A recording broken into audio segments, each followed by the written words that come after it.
We're going to talk about preparing the property for sale, but only if you want the highest return.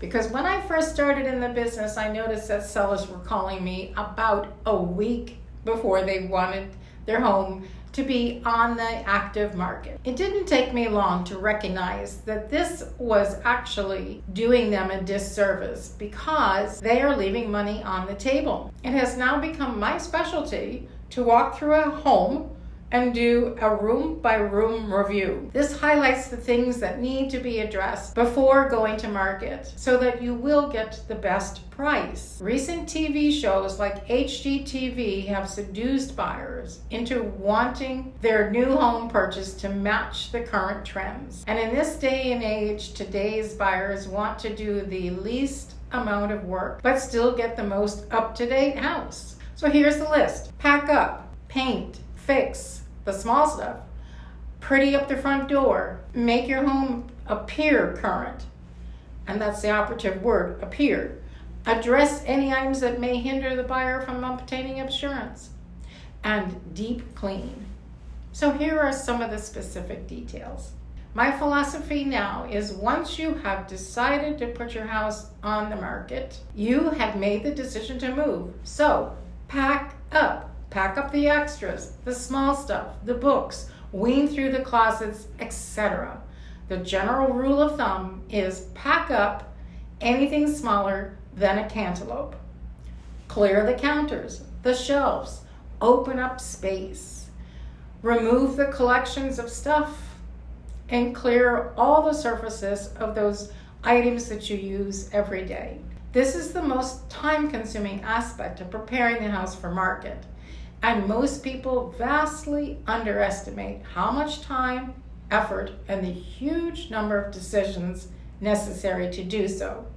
But this helps the home appear large and more spacious. And space is what it's all about. That's what we're selling. That's what people are buying. Now, paint is money in a can. It can add more value to a home probably than anything else. And as a rule of thumb, I suggest people paint their floorboards every year, just as an example. A coat of paint, fresh paint, goes a long way to making a property look spiffy. I've even been known for painting over old wallpaper. Don't worry about the color. Go for a light neutral. Pops of color can be added with pillows, throws, artwork, and accessory decorative items.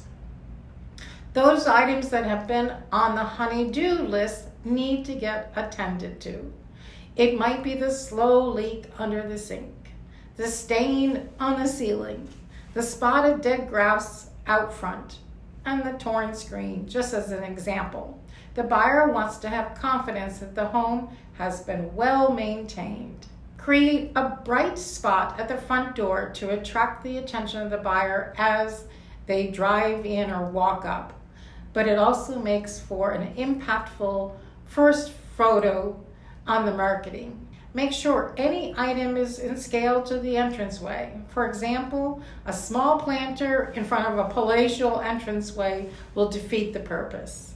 Making your home appear more current is a little harder to do and may require a little more money and work. For example, changing out old light fixtures or old faucets will help detract the buyer's eyes from seeing how outdated the home might actually be. Painting or changing pitted hardware is an easy fix, or new vanity mirrors, or even using mirror plates to cover up the pitted parts makes a vast difference. This is where staging might come in. And nothing has as much of a return on investment as staging. In fact, statistics indicate 181% return on the amount you would spend on staging. Now granted, staging is somewhat expensive, as average costs are about 1 to 3% of the list price. Anything more than 10 years old is seen as outdated. I know that's crazy, but this is the number one way to seduce buyers into focusing on the positives of the house and make them think that when they move into the house, it will be just as attractive. Staging is like breadcrumbs, where you make it really obvious where you want the buyer's eyes to be directed. And you want them to go to the money shot, which may be the pool, the view, the large backyard, the outdoor living area, or whatever's the best highlight. But nothing is as important as when the buyer first crosses that threshold. It's only 7.5 seconds for the buyer to know where there is a kinesthetic response or resonance with the house. You want them to fall in love at the first instant. Insurance has become a bigger issue in many parts of the country and will continue to be more frustrating as more natural disasters occur. See what you can do to address these issues before you go down the path of accepting an offer only to find out that the insurance costs for the new buyer are way out of line because of something that could have been attended to earlier.